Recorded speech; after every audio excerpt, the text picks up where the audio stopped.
Laidą iš dalies finansuoja Spaudos, radio ir televizijos rėmimo fondas. Radio stoties Pūkas programoje laida Mokslo langai.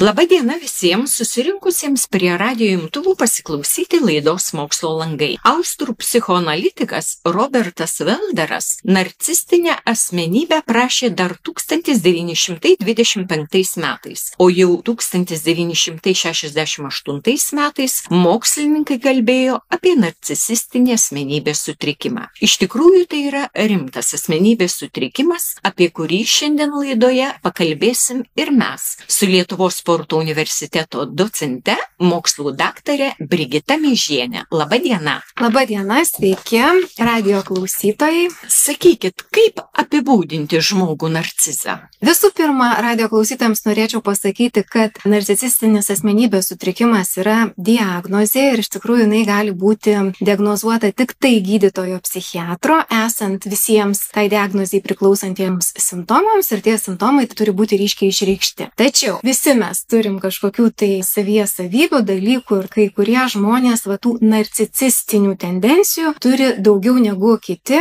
jos galbūt ir nesiekia to klinikinio lygio. Tai aš tiesiog norėčiau radijo klausytojus paraginti nediagnozuoti nei savęs, nei savo artimųjų, tačiau galbūt atkreipti dėmesį į žmonės šalia esančius ir turinčius tokių savybių, apie kurias mes čia tuoj pakalbėsime, ir tiesiog būti budresniems ir atsargesniems, nes kartais tai tikrai gali sugadinti gyvenimą, santykiai su tokiu žmogumi. Asmenys turintys narcisistinę asmenybės sutrikimą arba tokias panašias tendencijas, jie pasižymi tokia šiek tiek iškreipta realybė. Tarsi jie yra centras viso ko ir pasaulis sukasi apie juos, jie mano, kad jie yra kažkuo išskirtiniai, turi daugiau talentų, turi daugiau gebėjimų, yra protingesni, gudresni, išmanesni negu kiti ir todėl yra labiau nusipelnę ir visokių gėrybių. Taip pat iškelia savo poreikius aukščiau kitų žmonių, o iš kitų žmonių reikalauja, kad tie poreikiai būtų patenkinti, kad jų savivaizdis būtų patvirtintas ir nuolatos būtų jie pripažinti, giriami. Šiaip susitikę narcizą mes dažniausiai susidarome charizmatiško žmogaus įspūdį. Ir jeigu su konkrečiu kažkokiu tai narcizu susitinkame fragmentiškai savo gyvenime ir neturim gilesnių santykių, tai galim niekada ir neįtarti, kad žmogus turi tokį sutrikimą. Jie moka žavėti, jie moka sutelkti aplinkinių dėmesį į save. Jie netgi stengiasi atliepti kitų žmonių emocinius poreikius, atrodo savimi pasitikintis ir nepažeidžiami, tačiau tai tik atrodo. Iš tiesų, narcizai paniškai bijo, kad kiti atpažins jų pažeidžiamumą, kad kiti supras jų trūkumus, todėl jie bando tai maskuoti, tame tarpe ir arogancija, pagyromis, apsimetinėjimu. Pavyzdžiui, apsimeta rūpestingais tėvais, nors toli gražu tokie nėra ir demonstruoja tai kažkur viešuose tinkluose, socialiniuose tinkluose, apsimeta gerais draugais, mylinčiais partneriais, kaip pavyzdžiui, ten kai kurie politikai prieš rinkimus. Nes svarbiausiai jiems yra įvaizdis. Tai, kaip jie atrodo kitų akise. Iš tikrųjų, nieko jiems nerūpi tie kiti žmonės, domisi jie tik tai savimi, savo pačių įvaizdžių, kiti reikalingi tik tiek, kiek jiems suteikia resurso, užpildo jų tuštybę, pagirdami, sutikdami su jų iškreiptais faktais, laikydami jį išskirtiniu, tenkindami jų poreikius arba dirbdami jų darbus. Tai tas ir demonstruojamas rūpestis kitais yra tiesiog viena iš elgesio taktikų, kurias jie naudoja siekiant sužavėti, pritraukti aplinkinius, o iš tiesų jie tos emocinės, tikrosios empatijos neturi. Narcizai pasižymi taip vadinamą kognityvinę empatiją. Jie tarsi logiškai išprotauja, išmąsto, kaip kitas žmogus reaguoja į jų veiksmus. Kokia turėtų būti ta reakcija, jeigu jis pasielgs teigiamai ar neigiamai, priklausomai nuo to, ko jiems reikia, ko jie siekia. Todėl tos dėmesio, rūpesčio ar meilės atakos kitiems yra tiesiog manipuliacija, dažnai naudojama santykių pradžioje, siekiant įtraukti tą auką į savo kontrolės tinklą. O iš Iš tikrųjų, narcizai labai pavydi kitiems dėmesio, sėkmės, materialių dalykų, kartais net neįsivaizduojamų dalykų, jie kitiems pavydi visko. Tas pavydas tai yra toks jiems jausmas, tarsi iš jų tas buvo atimta. Linkę konkuruoti ir tuo pačiu kopijuoja elgesį tų žmonių, kurių nemėgsta, kurių nekenčia, su kuriais varžosi, konkuruoja, nes iš tikrųjų narcizai neturi tokios tvirtos savo pačių tapatybės. Jie nelabai suvokia, kas jie yra ir jie už tai nori būti panašus į žmonės, kurie jiems imponuoja, bet tuo pačiu, jeigu nesiseka pasiekti to lygmens, tai jie tada sumenkina, sumažina tuos savo konkurentus. Narcizai linkę regzti intrigas, skaldyk ir valdyk yra jų principas, jeigu kalbėtume apie kažkokią tai profesinę ypatingai veiklą. Žmonėms, kurie juos tarsi perpranta arba jų elgesys jiems nepatinka ir žmonės akivaizdžiai parodo, kad jiems nepatinka, bando prieštarauti, tai gauna atgal tai, kad jie patys padaromi kaltais už savo reakciją į tai, kaip narcizas pažeidžia jų ribas. Kitaip tariant, narcizas pyksta ant tų, kurie pyksta ant jo, kad jisai juos įžeidė. Žodžiu, perkeliamas tas fokusas iš savo elgesio netinkamo kitų žmonių atžvilgių į tų žmonių reakcijas į tą netinkamą elgesį. Dažnai tokie girdisi pareiškimai, kad tu labai jautriai reaguoji, tau paranoja, tu vėl perdėti, arba gaila, kad tu nesupranti juokų. Jau toks stiprus būtų, tau reikia psichiatro pagalbos ir psichologo. O jau jeigu jau iš tikrųjų yra narcizas išprovokuojamas kažkokiam pykčio protrukiui, tai tada gali apkaltinti tą auką, sakydamas, kad tu privertei mane taip elgtis, būti tokiu dabar piktu, agresyviu, tu privertei mane. Žodžiu, visada yra kalta auka, jisai niekada nėra kaltas. Nepakenčia kritikos, net ir labai nekaltos pastabos narcizo atžvilgių gali sulaukti keršto atakų ar pykčio protrukio ir jisai gali būti spontaniškas čia ir dabar, bet gali būti labai gerai apgalvotas ir pasireikšti kada nors vėliau, kada tu jau bus susimiršęs, nesitikėsi, nei tarsi netikėti tokie veiksmai, tos keršto akcijos jam yra saldžiausios. Tai yra agresyvaus tipo asmenybės schema ir ta agresija dažniausiai būna užslėpta. Kalbėjau dabar apie tą agresyvų tipą. Kokių dar yra tipų? Yra du pagrindiniai tipai, tai ekshibicionistinis narcizas, jisai gal labiau atpažįstamas yra iš savo tokio polinkio girtis, polinkio prisimti garbę, pūstis ir taip toliau. Tačiau yra ir paslėpti narcizai. Slaptieji narcizai iš tikrųjų iš šono atrodo tarsi būtų kuklumo įsikūnijimas. Iš jų dažnai išgirsti, man tai nesvarbu kaip man, svarbu, kad kitiems būtų gerai. Deklaruoja vieną, bet iš tikrųjų jie pasižymi lygiai tais pačiais bruožais kaip ir ekshibicionistiniai narcizai, tiesiog jie yra užslėpti. Galbūt jų ta savigarba, savivertė yra dar mažesnė negu tų, apie kuriuos kalbėjom, bet vis tiek jie mano, kad jie yra gudresni negu kiti žmonės ir jie apsimetinėdami užslėptom taktikom, kenkdami kitiems, siekia tų pačių tikslų iš tikrųjų. Dažnai tokie narcizai būna pataikūnai, pataikauja svarbesnės pareigas užimantiems žmonėms, bet vis tiek ir tuos už nugaros apkalba ir menkina ir žemina, o žemesnius už save tai jau čia be jokios abejonės menkina. Papasakojot apie agresyvius ir pasyvius narcizus. Kokių dar yra narcizų? Tai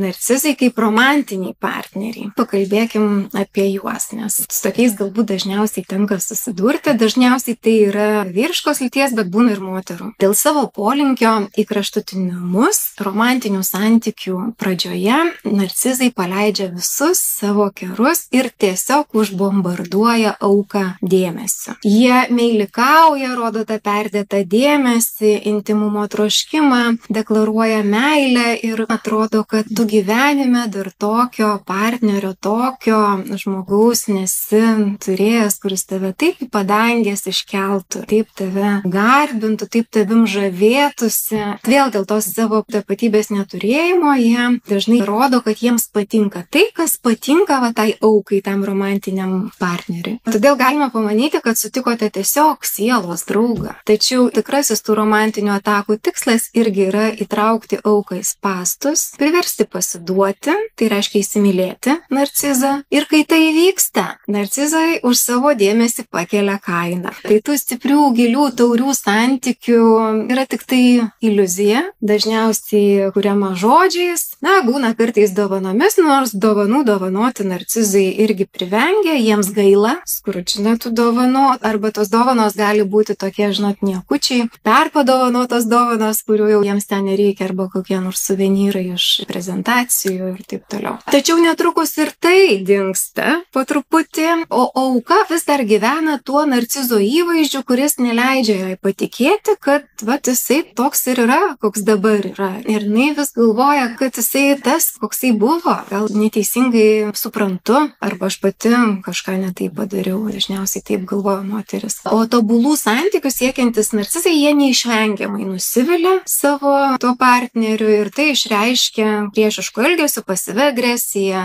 galėdami pykti, atvirai išduodami, žaisdami proto žaidimus, maždaug atspėk, kas man yra ir daryk, ko nori. Iš tikrųjų, narcizai nesugeba nuoširdžiai mylėti, nesupranta, kad ir patys gali būti nuoširdžiai mylimi. Turbūt dėl to, kad jie neturi empatijos. Taip, tos emocinės empatijos jie neturi. Jie žaidžia žaidimus. Ir partneriai ar sutuoktiniai su ta skaudžia realybė susiduria, kai pasibaigia ta idealizavimo euforija ir dažnai nepaisant sveiko proto ar pamintos savigarbos vis tik tai lieka toliau būti su tuo narcizu savo partneriu. Ir maža to, kad jie lieka, kad jie pakenčia tos įžeidinėjimus, nepagarbų elgesį, jiems dažnai ir kyla tos mintis, kad jie patys kažką netaip padarė, netaip pasakė, galbūt įskaudino tą narcizą ir jaučiasi kalti. Ir jiems atrodo, kad jei tik tai būtų pasielgusi kitaip, pasakiusi kitaip, tas narcizas būtų toks, koks jisai buvo iš pat pradžių. Bet tiesa tai yra ta, kad jisai toks niekada nebuvo. Tai buvo tik miglos putimas, iliuzijos kūrimas. Ir toks ryšys, jisai vadinamas trauminiu ryšiu, kada ir su partneriu blogai, ir be jo blogai. Iš to išeiti yra pakankamai sunku, ypatingai kuo ilgiau tai tęsiasi, tuo po to sunkiau išeiti. Tuo tarpu patys narcizai savo buvusius jau partnerius, tuos, kurie paspruko, dažniausiai apibūdina kaip emociškai nestabilius, siekiančius materialinės naudos. Išgirsite iš jų, kad ten ta buvusi tai kažkokia psichinė barakuda, o santykius vadina toksiškais, save, žodžiu, pristato aukomis. Kita vertus, paliktas narcizas labai dažnai siekia susigrąžinti pasprukusią auką atgal, iš pradžių ir elgiasi taip, kaip iš jo tikimasi, bet irgi tik tai tam, kad vėliau sulaukęs palankaus momento galėtų suduoti dar skaudesnį smūgį auką palikdamas pats. Jisai turi palikti, jo palikti niekas negali. Turbūt aukos irgi pasirinkamos, kad atitiktų tam tikrą jo įvaizdį. Taip, ir su narcizu ilgai išlieka tie žmonės, kurie sutinka aukotis, kurie sutinka žavėtis juo, kurie tarsi pakenčia tą kritiką, su kuria susiduria, sutinka su dvigubais standartais, kurie pamina savo pačių poreikius, prisiema kaltę už narcizo daromas skriaudas, leidžia pažeisti savo ribas. Tai tos narcizo aukos dažniausiai būna pačios kilusios iš šeimų, kurioje vienas arba abu tėvai buvo narcizai ir jau toksai modelis jiems yra kaip ir savas, įprastas. Ir atrodo taip ir turi būti, ypatingai jeigu toje šeimoje jie ir buvo tenkinantis to narcizo tėvo ar motinos poreikius. Taip pat auka galėjo užaugti kitomis traumuojančiomis sąlygomis, ten, pavyzdžiui, smurto, įvairių priklausomybių, kur patyrė nepriežiūrą, kur trūko rūpesčio, dėmesio ir tada ta bendrai išugdyta žema savivertė vėl yra grobis narcizui. Taip pat empatiški žmonės, kurie pasižymi to dideliu rūpesčiu, dėmesiu ir galvojimu apie kitus žmonės ir apie tai, kaip jiems įsiteikti, padėti. Taip pat tie, kurie linkę būti gelbėtojais ir pintojėliais, tačiau labai gerai tarpusavyje sutarė ir abu partneriai narcizai. Visai neblogai bent kurį laiką. Jie abu žino tas pačias žaidimo taisyklės, abiems reikalingas kažkokių tai gražių, idealių santykių paveikslėlis viešumai, abu gauna iš savo partnerystės kokios tai naudos. Tai gali būti materialinė nauda bendrame versle, karjeros laiptais palipėjimas ir panašiai. Žodžiu, vienokio ar kitokio atveju yra kažkokia nauda iš tos dviejų narcizų tarpusavio sąjungos. Ir toks susivienimas veikia ir gali veikti gana ilgai, tol, kol kuris nors iš partnerių nepasijunta gaunas per mažai toje sąjungoje, nes kiekvienas narcizas už bendrą sėkmę dažniausiai kreditus pasiema savo. Tai pašlijus santykiams ta viešai demonstruojama meilė, pagarba pavirsta lygiai taip pat viešu vienas kito žeminimu, menkinimu, niekinimu, siekiu sutrypti ir sunaikinti tą buvusį idealų partnerį.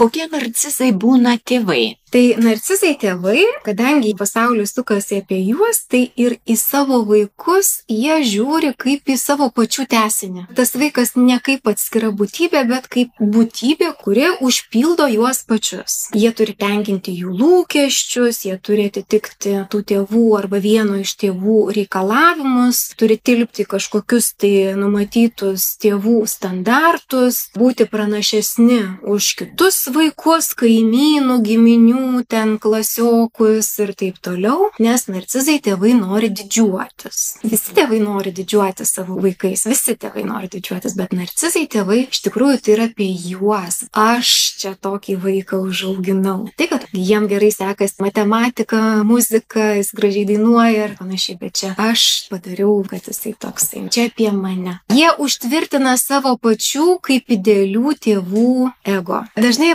kokioj poliklinikoje mamytė atvedusi tą savo vaiką, išduoda savo leksiką ir jinai sako gydytojui, mums skauda pilvuką. Tarsi tai nėra aš ir nėra mano vaikas, mes. Tokie vaikai ir suaugę gali elgtis siekdami tų narcizų tėvų pripažinimo ir visas jų gyvenimas tarsi nesąmoningai klostosi atsižvelgianti tai, o ką pasakytų mama arba o ką pasakytų tėtis ir kaip tai vertintų mano pasirinkimus ir panašiai. Tačiau būna taip, kad vaikas arba nesugeba, tiesiog neturi resursų išpildyti tų tėvų lūkesčius ir pageidavimus, arba tiesiog nenori ar neturi savyje tiek pasipriešinimo, ir supranta, kad jisai yra atskira būtybė ir neprivalo daryti tai, ką jam liepia, ko iš jo tikisi. Tai tokie vaikai šeimoje dažnai tampa atstumtieji, tampa atpirkimo ožiais, prieš juos nuteikinėjami kiti šeimos nariai, galbūt kiti vaikai. Va tie vaikai, kurie atitinka lūkesčius, elgiasi taip, kaip reikia narcizams tėvams, tai jie vadinami auksiniais vaikais. O va tie kiti yra atpirkimo ožiai. Tai tie vaikai ir menkinami, ir žeminami,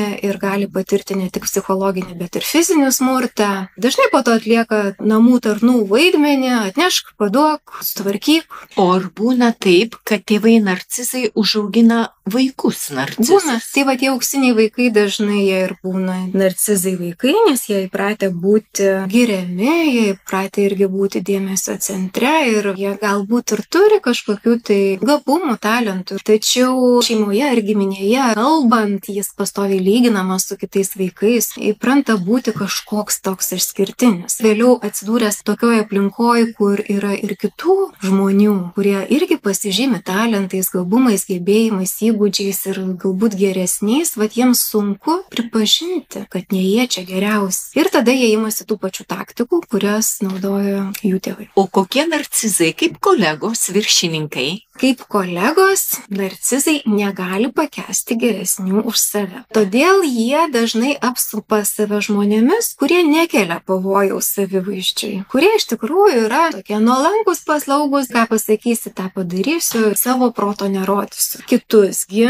stengiasi pažeminti, jeigu turi tie galių, tai pareigose, privilegijose, gali nepripažinti pasiekimų arba juos menkinti. Taip pat narcizai, kolegos, jie dažnai yra tie intrigantai. Jie nuteikinėja vienus kolegas prieš kitus, taip kitų rankomis susidorodami su jiems nepatinkančiais ir kuria tuos trikampius, tokius, vienam vienas sako, kitam kitas sako apie vienas kitą. Tada taip suduria galvomis tuos abudu ir laimi vienas, nes jisai tai abiem visiems geras yra. Jisai kuria visų žmonių draugo įvaizdį darbe. Būna, kad tarsi netyčia elgiasi taip, kaip žino, kad kolegai nepatinka, siekdami išerzinti. Tai gali būti labai smulkus dalykai. Ir jie žino, kad tas išerzintas žmogus, jisai paprastai jau elgiasi neadekvačiai. Ir tada pats save tarsi parodo, ar ne? Ir tada narcizui tas pasitenkinimas, žiūrėkit, koks jisai yra. Tai va, tai jie naudojo tokias visas negražias taktikas, strategijas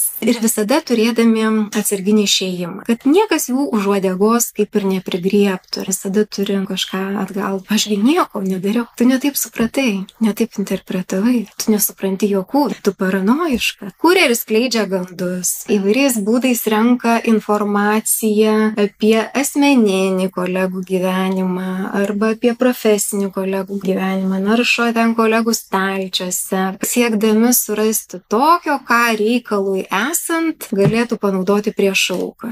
Ir aišku, kaip ir visi narcizai, taip ir kolegos darbe pavydi, apkalba, menkina, žemina, bet vėlgi dažnai tuo pačiu siekia būti panašus. Ir labai tas nesąmoningai ir dažnai juokingai net atrodo, kai tai stebi. Žmogus, kuris tave menkina, žemina, pašiepia arba tau prieštarauja ir jisai, žiūrėk, kitą dieną jau kalba tavo žodžiais, kitam žmogui. Tavo mintis dėsto, savinasi manieras, aprangos stilių. Dėl tos pačios priežasties, kad jie neturi savo pačių aiškios tapatybės, tai jie orientuojasi į kitus. Kita vertus, jie gali net labai gražiai kalbėti tretiesiems asmenims apie tą nekenčiamą kolegą, tačiau irgi tai yra tik tai taktika, strategija, maskavimasis toksai. Jie kurį laiką nenori išsiduoti, kol nepajunta aukos puolimui palankių aplinkybių. Pavyzdžiui, kada tas trečiasis asmuo, tas kolega, ima ir kažkaip pareiškia kažkokį nepasitenkinimą, ta auka, kurio narcizas nekenčia. Tada ir yra tas momentas. Nes kitaip, jeigu eitų ir kalbėtų visiems apie visus kitus blogai, tai jisai tiesiog demaskuotų save. Labai greitai visi suprastų, kas yra kas. Tai jisai gali ir gražiai kalbėti, bet tai yra tik laukimas momento, kada jau aš galėčiau papilti tų intrigų, pripilti dar daugiau kažkokių taip aukos blogumo, kabutėse, įrodymų. Dažnai siekia irgi sukelti abejonės, nepasitikėjimą kitais kolegomis. Nelabai taip aiškiai, bet taip tarsi tarp kitko. Pasėja grūdą ir laukia, kada tas grūdas išaugs. Tai nuteikinėja žmonės vieną prieš kitą ir pats apsimesdamas mielas ir lojalus visiems aplinkui. Kaip sakiau, narcizai blogai elgiasi ne su visais. Jie išsirenka tas aukas, dažniausiai tai būna apie kurias kalbėjom, aukos su žema savivertė, empatiški žmonės, linkę kitiems padėti žmonės. Ir jeigu auka skųsis, tai niekas jie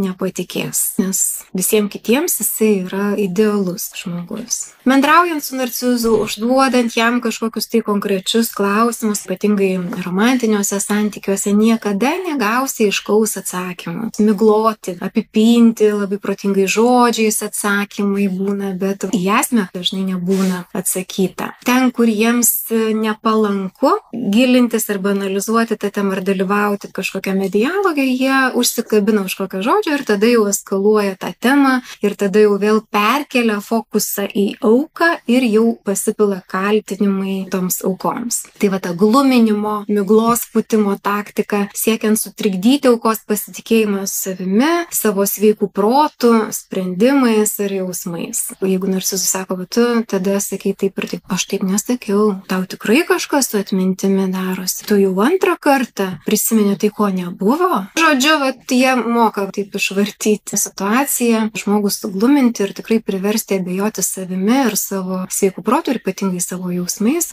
Ir tam, kad vis tik tai palaikyti auką savo tinkle, tada, kada jau jinai jaučiasi, kad jinai slysta iš kontrolės zonos, narcizai naudoja tokią taktiką, angliškai breadcrumbing, trupinukų pametėjimą. Tie trupinukai tai yra truputį dėmesio, truputį rūpesčio, truputį dovanėlių, gero žodžio, tam, kad priverstų vėlgi savo auką suabejoti, kad jinai turbūt neteisingai nusprendė, kad tas narcizas yra blogas žmogus. Vis tik tai jisai yra geras žmogus ir vėl auka abejoja savimi. Bet iš tikrųjų tai jie, jeigu ką nors duoda, tai duoda kitiems tai tik todėl, kad taip sulaukia savo paties nuostabaus įvaizdžio patvirtinimo, o ne todėl, kad nori pasirūpinti ar nesavanaudiškai suteikti kitiems malonumą. O kaip išeiti aukai iš tų traumuojančių santykių? santykių? Tai iš tikrųjų, kuo anksčiau atpažįstate simptomus kitame žmoguje, tai tuo anksčiau reikėtų ir nutraukti tos santykius, jeigu yra įmanoma juos nutraukti, nebūti su to žmogum nei emociškai, nei fiziškai. Kartais, aišku, neįmanoma. Tokiu atveju vis tiek laikytis viso įmanomo atstumo, nieko narcizo neprašyti, nes kiekviena narcizo paslauga labai brangiai kainuoja, nes jisai labai jaučiasi tada daug padaręs ir jisai atgal paprašys, primins daug kartų, ypatingai jeigu tai tėvai ar kolega. Tai geriau nieko narcizo neprašyti, nekreipti į dėmesio, su juo labai ir nesiginčyti, nebandyti įrodyti jam savo tiesos, nes tai yra visiškai beprasmiška. Ir rūpintis savimi, savo pačių tobulėjimu, savo įgūdžių lavinimu, tam, kad atgauti tą pasitikėjimą savimi. Dar labai dažnai vis tik tai santykiai su narcizu yra sąlygojami tuo, kad auka yra priversta nutraukti santykius su jai svarbiais žmonėmis. Tai gali būti net ir su tėvais arba draugais, draugėmis. Tai reikėtų atkurti tos santykius. Jeigu jie buvo nutraukti, reikėtų bendrauti su ta aplinka, kuri tave palaikys, kurie parodys, kad su tavim tai viskas yra gerai. Mokslininkai pastebėjo, kad puikavimasis turimais daiktais, pavyzdžiui, kelionėmis, patirtimis, pinigais, yra stipriai susijęs su pasitikėjimo savimi trūkumu. Žmonės, kurie nėra užtikrinti savimi, kuria savotiškus personažus socialiniuose tinkluose, kurie atrodo labai patenkinti savimi. Tačiau mokslininkai tai vadina tiesiog savimi nepasitikinčių žmonių narcisizmu. Ar tikrai socialiniai tinklai padeda dar labiau išryškinti šį asmenybės bruožą? Aš manau, kad ne socialiniai tinklai padeda išryškinti, bet tiesiog tam tikros asmenybės renkasi reikštis socialiniuose tinkluose. Bet irgi tikrai ne vienareikšmiškai, kad visi besireiškiantys socialiniuose tinkluose galėtų būti priskiriami narcisistiniams asmenybėms ar ten turinčioms tendencijas, schemas tokios asmenybės, tai vėlgi tikrai ne. Visokių yra žmonių. Visokių. Jie ambicingi ir arogantiški, bet tušti. Jie svajoja apie nuostabų gyvenimą, bet vengia atsakomybės ir sunkaus darbo. Narcizų karta. Taip dabartinį jaunimą apibūdino Amerikos mokslininkai. Lietuvos psichologai, sociologai ir filosofai taip pat pripažįsta, kad mūsų jaunąją kartą yra apėmęs susireikšminimo virusas. Ar pritari šiai nuomoniai? Tenka pritarti. Kaip bebūtų gaila, vėlgi negali sakyti, visokių tų jaunų žmonių dabar yra, bet tendencijos tokios pastebimos. Girdėjau sakant kai kuriuos psichologus, kad tai lėmė ta tendencija auklėti vaikus taip, tarsi jie būtų pasaulio centrai, kad jiems viskas galima, ribų nėra, pykti leidžiama, nedaryti to, ko nenori leidžiama, daryti tai, ką nori, bet negalima irgi leidžiama. Tiesiog tos naujos auklėjimo tendencijos tarsi padeda išugdyti žmonės, kurie jaučiasi gyvenime pasaulio centrais. Tačiau vėlgi visokių yra tikrai ir tų jaunų žmonių, kol kas tai dar yra ir labai gerų. Ar yra mokslininkai atlikę tokius tyrimus, kad narcizai, pasitikintys savimi bent iš išorės, taip atrodo, pasiekia daug gyvenime? Pavyzdžiui, versle, politikoje, madų pasaulyje. Jie tikrai pasiekia daug. Jų tikslas yra būti matomais, būti ryškiais. Iš tikrųjų ir savo pačių pastangomis ir dažnai įgalindami kitus, pasinaudodami kitų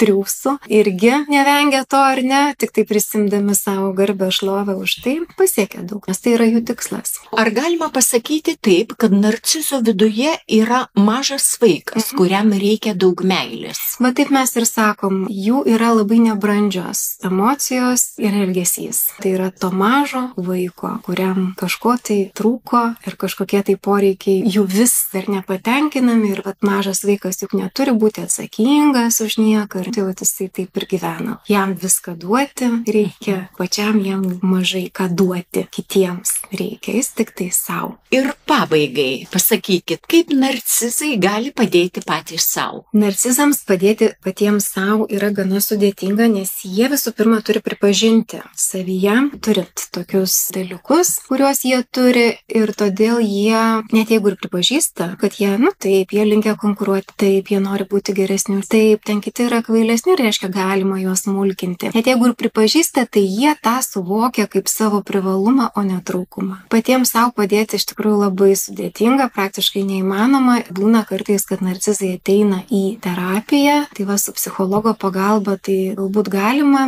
tą padaryti, bet tai yra ilgalaikis procesas, tai yra aišku, kad vaikystės narstymas, bandymas pakeisti tas susiformavusias giliai asmenybėje schemas, kurios veikia automatiškai. Pakeisti jas reikia daug laiko ir pastangų, ne tik tai psichoterapeuto ar psichologo, bet ir paties narcizo. Turbūt reikia būti ypatingai sąmoningu žmogum, kad tai suprastum, kad aš turiu narcisistinių bruožų. Taip, turbūt tas įmanoma tada, kada narcizai iš tikrųjų patiria didelius gyvenimo smūgius, kada jie iš tikrųjų pasijaučia labai pažeidžiami ir tai yra pretekstas vis tik tai kreiptis pagalbos. Ačiū Jums labai už pokalbį, už įdomias mintis, už mokslinės įžvalgas. Buvo tikrai labai įdomu klausytis. Klausytojams taip pat sakau ačiū, kad šią valandą buvot kartu ir klausėtės laidos. Laidą parengė ir vedė Audra Paulaitytė. Visiems linkiu gražios dienos, sudie.